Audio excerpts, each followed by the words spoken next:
Hi, I'm Chris Whitaker with Telarus. I'm the Vice President over our mobility, IoT, and all things wireless practice here.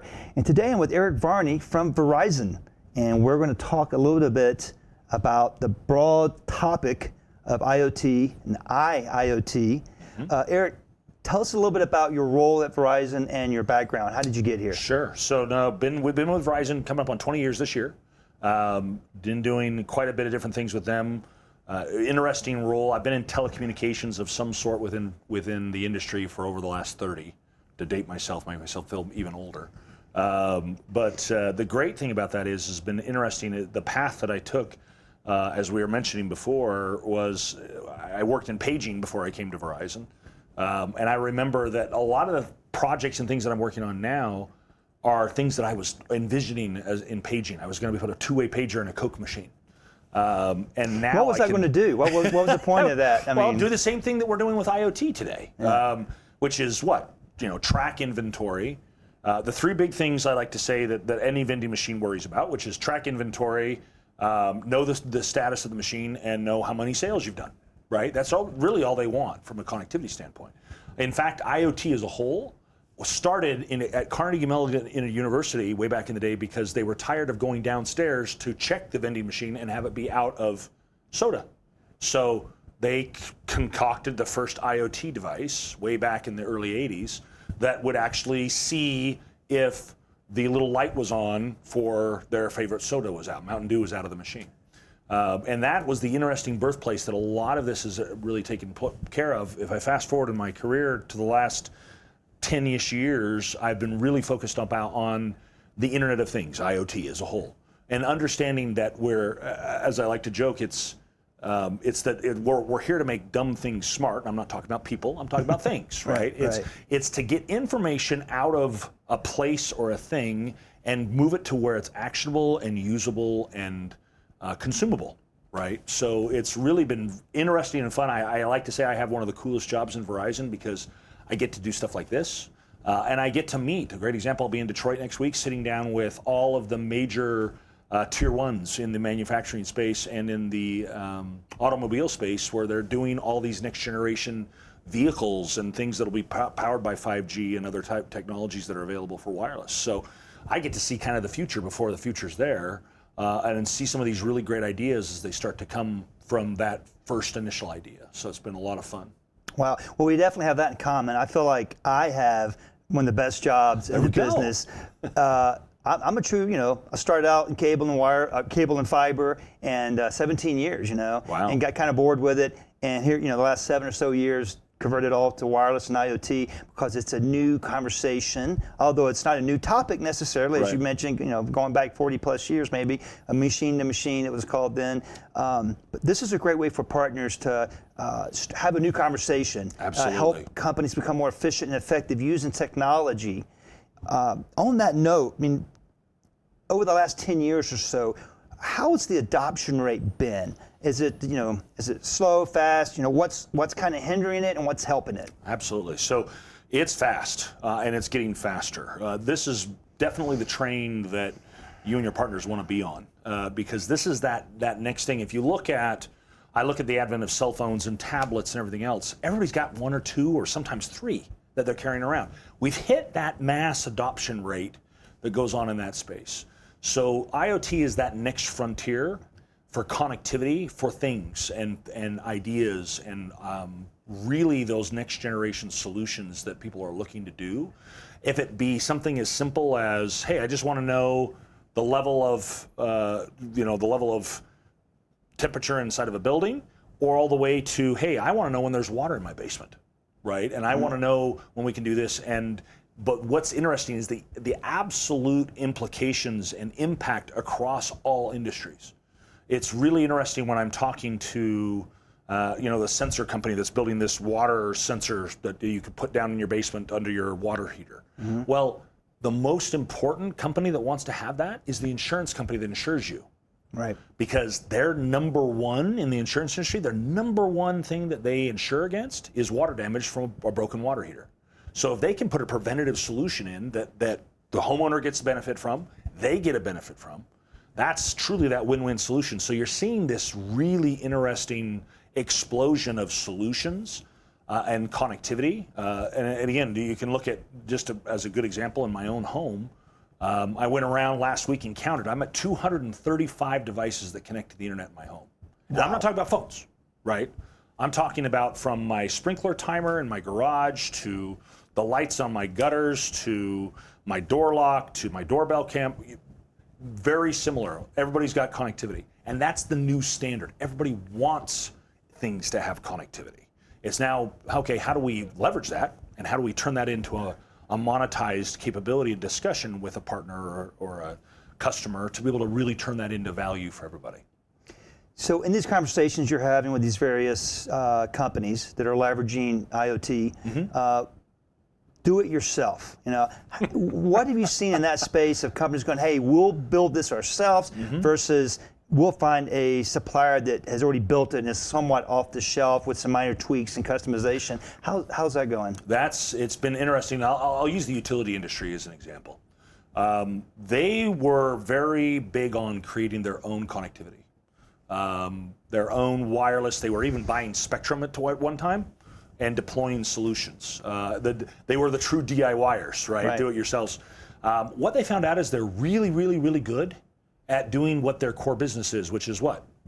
Read meters, deliver power, deliver water, do all those things that they're their core business. What they're not really good at is providing wireless service. And that's what you get with this DIY attitude and these things that happen sometimes is that, well, that's great as long as the wireless works, right? You change technologies, you change capabilities, you change even the basic functionality of the network, and all of a sudden you have a bunch of devices that are either obsolete or don't work anymore. And now you have a solution that doesn't have the longevity that's needed and don't really give you a solution at the end of the day. So it's been really interesting to see that utility industry, going back to that specifically, they've now all shifted and they've basically come to people like Verizon and said, hey, you guys do wireless. We love what you're doing. Can you give us a network that will give us the connectivity, the longevity, of those kinds of things that we need? And we go, absolutely, let's partner with you. Let's come up with a solution. Oh, and by the way, did you want to do this, this, this, and this? Right, where they can see so much of the future and give that future proofing that they need. Because really, at the end of the day, you want a solution that will be there that you don't have to worry about. That you don't have to worry about the connectivity for. And you don't have to worry about, oh, no, well, so-and-so came in and changed the Wi-Fi router and forgot to add all the settings in. Those things are great, they work, and they save a lot of money up front, but you end up paying much more over time instead of bringing in an expert that would actually deploy a solution that's based on standards-based technology that will bring a very, very long tail of deployment capability.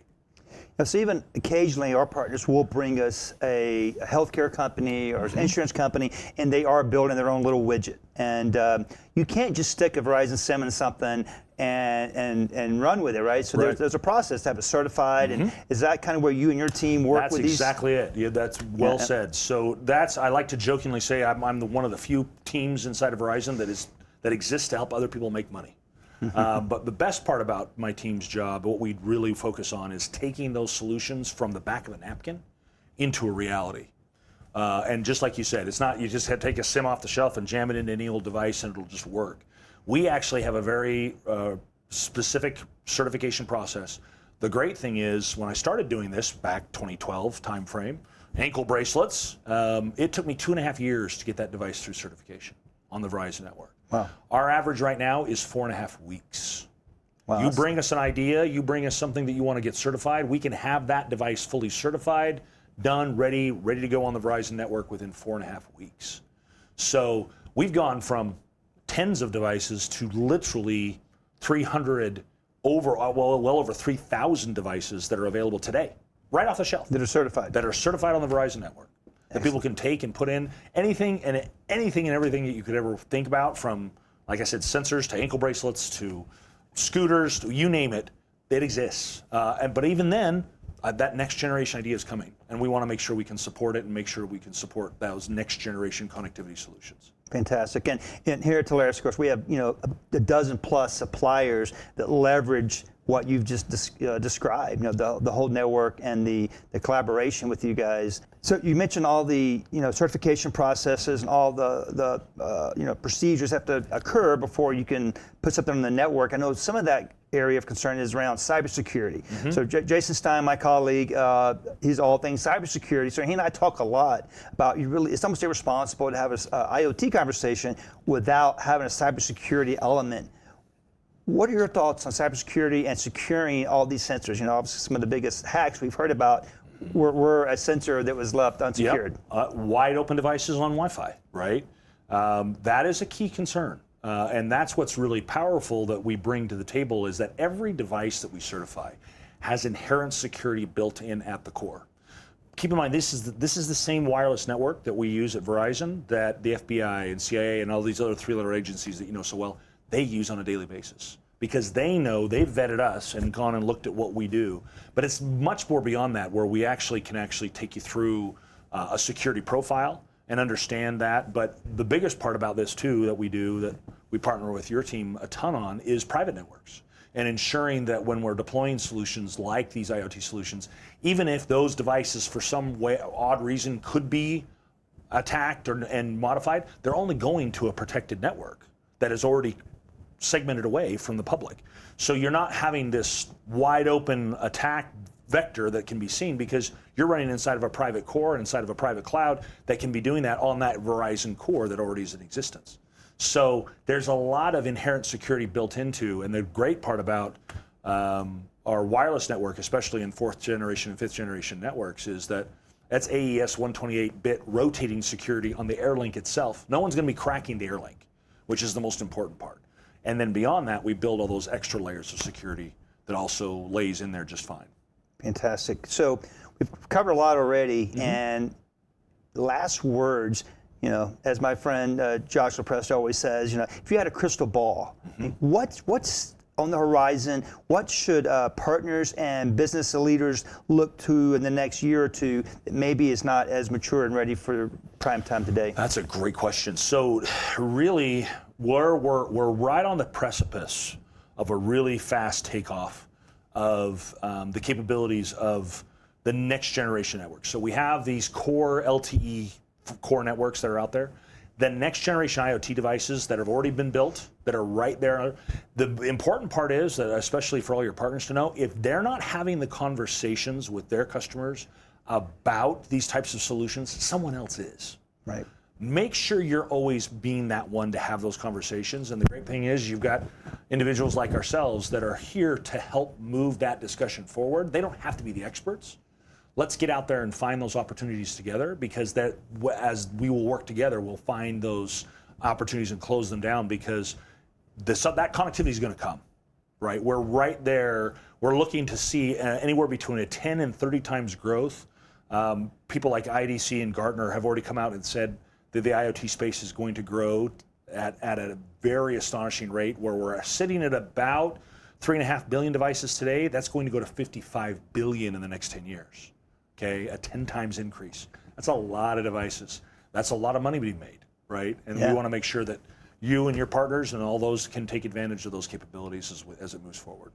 Man, well, thanks for sharing all this with us today. I appreciate it. Thanks for coming by. Absolutely. Thanks for having me.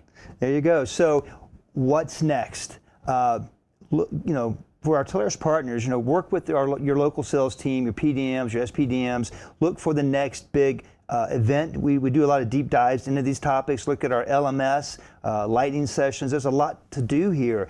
Look at your book of business. Where in your book of business are there opportunities to have these conversations of how technology can make your customers more efficient and effective? And thanks for checking out this video. And again, thanks for coming by. Absolutely. Thanks for having me. Bet.